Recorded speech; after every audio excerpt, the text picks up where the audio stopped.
Welcome to another edition of Mid-Century Pickleball. Ian, Bill, on location, Pickleball Kingdom in Menominee Falls, Wisconsin. Shout out to those guys. Thanks for their hospitality. We love it here. We're here. The Boomstik. We're here to talk about the Boomstik. Listen, we don't have a code for this. No. If you buy the discount codes. yeah, if you buy gift this, cards. it's not going to support the channel. We're not trying to sell you a paddle.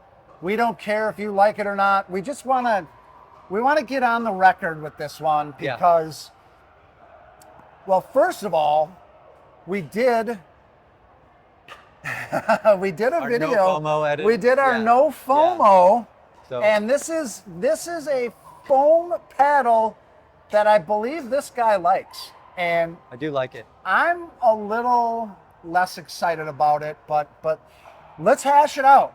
Let's talk about it. Yeah. Where are you at with this guy? Why did you decide to like it? Well, you know what? I like the fact that they've put the weights in what I would call the correct spot.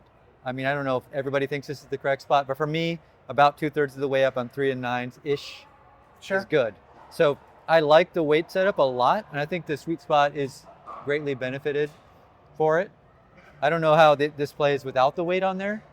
Well, So- yeah, ask some of the pros. I mean, Jack Sock is playing it without the weights on I it. mean, he has weight on there somewhere, I think. But Yeah, I would If imagine. you check his weight setup, I don't know what it is, but I would I think imagine. everybody who's using this thing is using some. I mean, pros, they're going to put weight on their paddle. Yeah.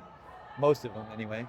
But listen, you were a foam doubter. You called this an emerging technology that wasn't there. Yeah. So I mean, and one of your criticisms was, oh, none of the pros are using a foam paddle. Right. Well, we can't say that anymore.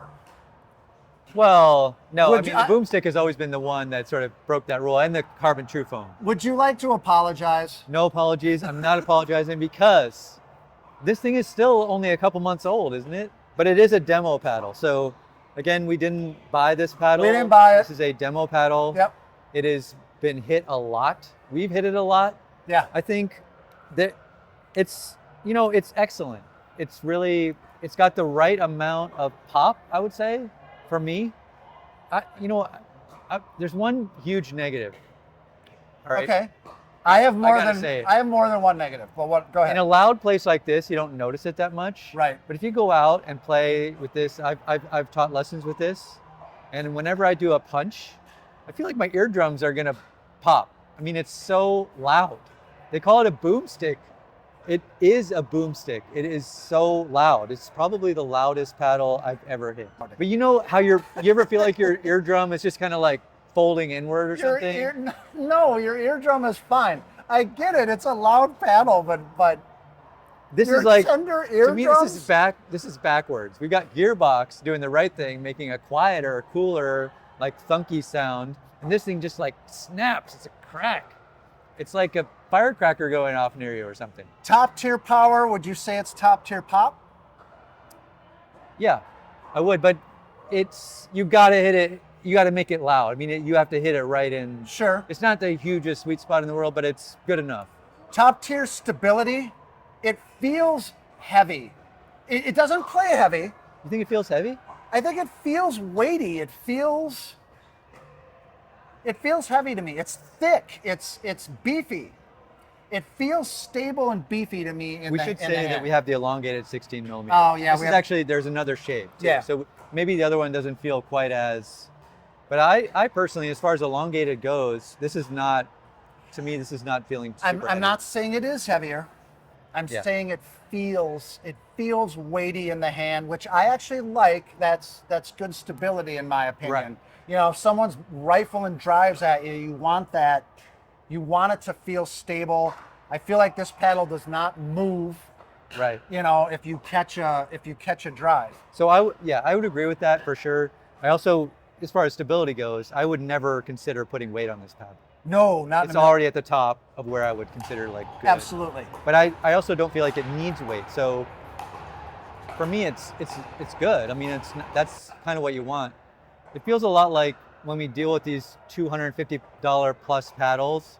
One of their big advantages is that they're kind of pre-weighted. It's like they have this sort of either an internal weighting system, like the foam ring. I think this has actually both. The internal weighting system with the floating internal full foam core. They call it the boom core, obviously. Have you seen Army of Darkness? Yeah. Did you want to say this is my boomstick every single time? Nah, yeah. Whenever I do the crack of a punch, I want to say this is my boomstick. Yeah. All right, you primitive screwheads, listen up. See this? This is my boomstick. Bruce And the Campbell. other thing I want to talk about, the other negative, the handle is not good out of the box. No, it's not. The butt cap is like uncomfortable. For Yes. a $333 paddle, there's a lip on here that I keep feeling. Yes, I would throw an overwrap on this immediately. Yeah. And try to cover that up. I do not like the grip on Also, this paddle. look at how big the butt cap is compared to the handle. So it's, Yeah. That is a detriment to the feel of this, absolutely. Down here, you just feel that all in your palm, right? In the soft part of your palm, you feel that lip down there. In that sense, like the Yola's really got them beat because boy, they've got a plush feeling handle. Yep. You don't feel like you need to do anything to that. I did wrap up a Yola paddle handle anyway, but it feels better than this. The handle feels solid, but that bottom of the grip honestly does Too kind of wide and it's too weird. pinches on your hand a little Yeah. bit. It is a weird feeling. Spin is great. Spin is excellent, actually. Not necessarily because of the grit. I think the construction of the foam and then the weight, and then the elongated shape, gets you. It's decent grit. It's like a medium, right? Yeah. Maybe if you think of the Yola Pro 4s as being kind of a smooth grit, like you feel that grit and it kind of just gets smoother and smoother and smoother. Yeah. And this one is not as gritty as like a new 6.0 or a Canon, No. something with like the really heavy, super rough feeling. Right. But it's in between. Well, And I'll say for a demo paddle, this is still pretty gritty. I mean, this has been hit a lot, obviously. Yeah. The grit is holding on here. Yeah. I think the construction, the dwell, the pocketing also contributes to that. Yeah, for sure. I mean, that it does. It feels slingshotty to me. Yeah.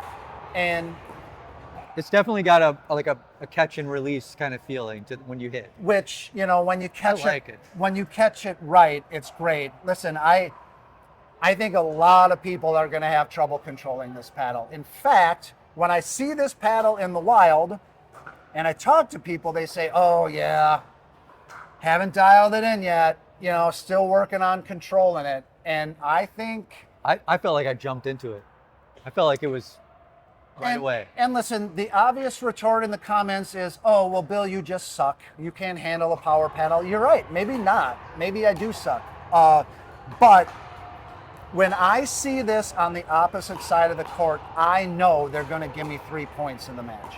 They're going to either pop a couple Even up, when it's me? even when it's you. Listen, we've Come on, Bill. we've got the footage. We've got you missing serves with this thing. Yeah, We've but got it. low, just like a bad hit. No, we've got you missing a couple deep A couple as well. deep, okay. Maybe, yeah. Listen, But I don't know. I still feel like, even though that is true, I mean, I miss serves at every paddle. So if you're going for a deep serve, you're going to miss a serve. I'm not calling you out in general. You have excellent control. I wouldn't say it's more than usual with my serves. Okay, that's What'd you fine. say? That's fair. No, I'm saying when I see this in the wild, and listen, I can be proven wrong Yeah. because there are some people who are excellent. I just think a lot of average players should not want this. This is bad for their game. It will take them months to dial this in. And I listen, There's a nice feeling of when you're sort of at the mid-court and you do the little like easy put the paddle down kind of shot and it just flies off the paddle because you get that with the Pro 4, you Sure. get that with sometimes with something like the Canon. You get it, it's a great feeling, but it's when you're on the other side of it, that's what I think about. I think about like, even though they're not looking like they're putting a lot of energy into that shot, that ball can be coming quick. Right, so I'm kind of like a little more ready when I see someone with a power paddle like this across from me. what was the old Major League Baseball advertisement? Chicks dig the long ball. I don't remember that, Bill. Power is sexy. Power is easy to market. And listen, I'm beating this. I've seen guys digging this. I know. I'm beating this drum, but listen, just know what you're getting. If you can dial in that nice 70% swing, Yeah. this paddle will treat you right. But if you're trying to put a move on the ball, For $333, okay, let's talk about the price. sure.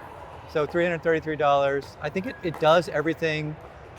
You feel like maybe there's a skill gap for some people. I absolutely do. I mean, more than another paddle, I'm not sure.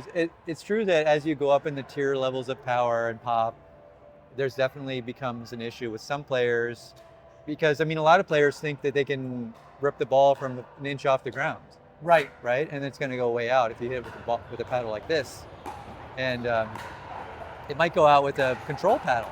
So it's like, I don't know. I'm not sure about.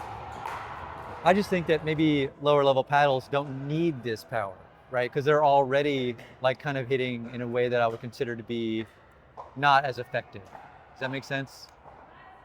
Sure. Yeah.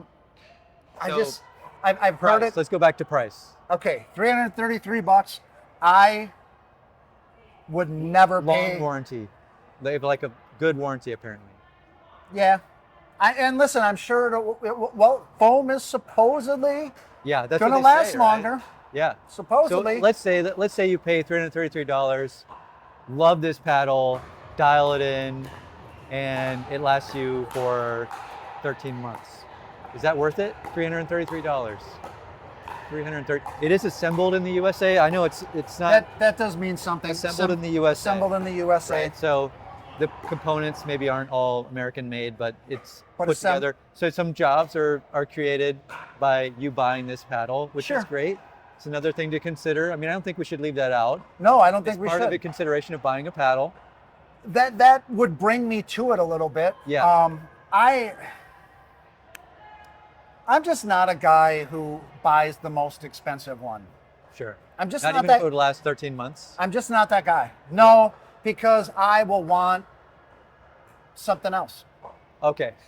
I will. I never made a paddle that long. Yeah. Hell, because I have a bunch of paddles with this channel, I switch paddles during the day. Right. All the time. Right. So it's not for me. You're perfect for a paddle reviewer. I mean, that's what we want. We'll see. Be switching like that. We'll see. Yeah, listen, If I wasn't reviewing paddles, I would definitely consider this paddle. I'll say that. I would consider this Because paddle. I do think with the warranty, the fact that it's assembled in the USA, and yes, there's no discount code, and it is expensive, but it is top tier. I mean, it's a great paddle if you can handle the noise. For me, that's the only drawback. I think the price and the noise, price can can be handle the noise. alleviated if it lasts a long time. You didn't get the noise problem? No, it didn't hurt my eardrums. Oh, come on. Not even? Listen, Maybe it's because I didn't punch the ball near you. We got to play a little more. Okay, that's fine. Well, we did only get one paddle, so we didn't. Yeah, we had to back and forth. We kind of had to trade so, off. Like a lot here. of our testing was individual rather than with each other too. So, Yeah. it is what it is. I did say I played with my students and some other open play people, and they did notice how loud it was. Okay. Yeah. Okay. Top tier power, top tier pop, top tier spin, top tier price, top tier warranty. Yeah. So you got kind of upper echelon of everything. Of everything. Yeah. I still don't think it's for everybody. Yeah. He does. That's fine. I don't know if it's, I mean, if you like it, I think the test drive thing might be really good for some people. Find a demo paddle somewhere, get your hands on it and give it a go, because it might be for you, it might not, right? There you go. For sure. So that seems like it's like for Siskel and Ebert, maybe you would be the thumbs down. I would be a slight, I don't know about a thumbs down. This is a really good paddle. Okay. So you're not quite a thumbs down, like a thumbs middle, somewhere in between. Like partially up. My beef is not with the Selkirk Boomstik. My beef is with everyone marketing power paddles, because it's easy to market power paddles. Okay. We'll say one thumb way up and one thumb just normal. There you go. One thumb way up. All right. There you have it, guys. We're on the record with the Boomstik. Maybe you'll like it. Jump in the comments. Tell me why I'm wrong. I can take it. I'm a big boy. I don't know if you can, actually. For Ian, I'm Bill. This has been Mid-Century Pickleball. Until next time, swing easy.